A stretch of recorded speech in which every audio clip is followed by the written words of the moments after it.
നാട്ടുകാർക്ക് എന്നെ പറ്റി ഇനി പറയാനൊന്നും ബാക്കിയില്ലല്ലോ. താൻ തോന്നി തല്ലുകൊള്ളി, പണിക്ക് പോവാത്ത, പഠിക്കാത്തവൻ, കുടുംബം നോക്കാത്തവൻ, കുളിക്കാത്തവൻ.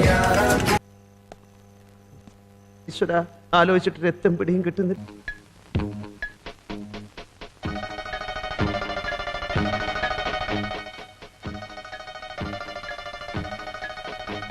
கேட்க மறந்தேன். நீங்க என்ன வேலை செய்றீங்க? ஆமா, Tamil சொல்லணும்னா well how to say in Tamil exactly I don't know how to തമിഴേ വരലേ. ഒരു ചായ വാങ്ങി മോന്തി മോന്തി വൈകുന്നേരം വരെ കറക്കാരെ കുറ്റം പറഞ്ഞ് ഇരുന്നോളൂ. ഇയാൾക്ക് എനിക്ക് എത്ര പൈസ രണ്ടെന്ന് വല്ല ബോധമുണ്ടോ? ഒരു പണിക്കും പോവില്ല. ചേട്ടാ കാശ് തരാൻ ആഗ്രഹമില്ല. എന്റല്ല, വീട്ടില് ഭയങ്കര പട്ടിണിയാണ്.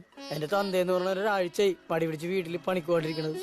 എന്നാൽ അയാളുടെ ഭാര്യക്ക് മരുന്ന് മേടിക്കാനുള്ള പൈസക്കെങ്കിലും ഒക്കെ പണിക്ക് പോകാൻ പാടില്ല. അവസാനം ഞാൻ അപ്പൂപ്പനോട് പണിക്ക് പോകാൻ പറഞ്ഞു. 90 വയസ്സ് വരെ പട്ടറ പോലെ പണിയെടുത്താലേ ഇനി പറ്റൂലെന്ന്. சரி டிரைவரு, உயிருக்கு உத்தரவாதம் இல்லடா. கண்டக்டரு, செல்ற பழப்பு மச்சி. இந்த பியூனு எடுபுடி. மச்சான், எனக்குன்னு ஒரு தகுதி இருக்குடா.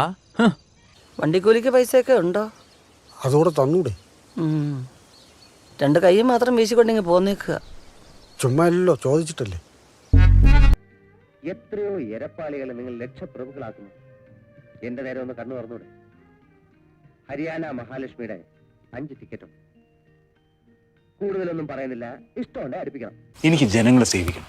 ഞാൻ മാധവേട്ടന്റെ പാർട്ടിയിൽ ചേരാൻ തീരുമാനിച്ചു. നല്ല തീരുമാനം. പക്ഷേ ഒരു പണിയും ചെയ്യാതെ ജനങ്ങളെ സേവിക്കുന്ന പ്രവർത്തകരാ പാർട്ടിയിൽ കൂടുതലും. ഇവന്മാർക്ക് ചെലവിന് കൊടുക്കാൻ തന്നെ ഫണ്ട് തികയുന്നില്ല. പ്രകാശം പോയിട്ട് പിന്നെ വാ. പറമ്പിലോട്ട് പോയിട്ട് 4 തെങ്ങിന് തടയെടുത്തൂടെ? തെങ്ങിന് തട കൊടുക്കാനാണോ അപ്പൊ എന്നെ എഞ്ചിനീയറിംഗിന് വിട്ടത്? ശരിയാ, ഇതും പാഴായി പോയല്ലോ കർത്താവേ. ഞങ്ങൾക്ക് രക്ഷപ്പെടാനുള്ള വഴി പറഞ്ഞു തരില്ലേ? എനിക്ക് നരകത്തിൽ നിന്ന് രക്ഷപ്പെടാനുള്ള വഴി പറഞ്ഞു തരൂ. നീ പോടെ അവിടുന്ന്.